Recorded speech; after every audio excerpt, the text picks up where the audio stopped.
Resident Evil 5 is one of my favorite action games of this generation. Yeah, I said it.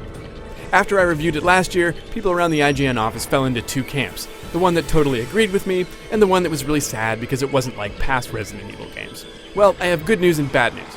The good news is, the addition of PlayStation Move controls to Resident Evil 5 takes the experience a half step backward.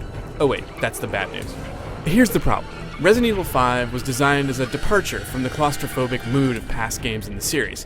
It was built for twitchier action using dual analog controls. Left stick moved you around, right stick handled the camera.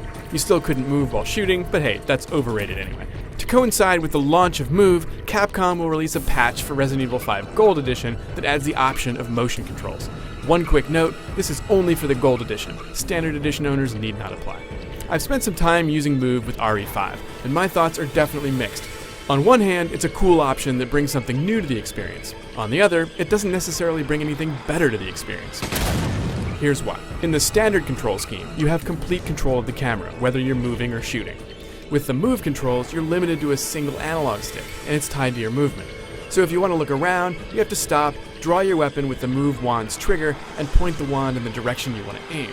That's weird enough, but to make it even weirder, you can't look past the screen you're on that way. To do that, you have to use the left analog stick, the one you were just using to move around a second ago. Another strange choice. The whole appeal of waving a wand at your television is that it approximates the feeling of wielding a weapon. But Resident Evil 5 Move uses the Move button instead of the trigger button for firing. It's a small thing, right? But there's a reason these are called triggers. They're for shooting.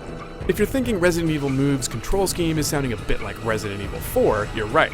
Unfortunately, RE5 wasn't designed to play like RE4, so the whole thing is just a bit off. On the plus side, if you spend the time to get used to the Move controls for Resident Evil 5, you could definitely have fun with it. Aiming the wand at an infected's head and pulling the trigger, pressing the Move button, is satisfying.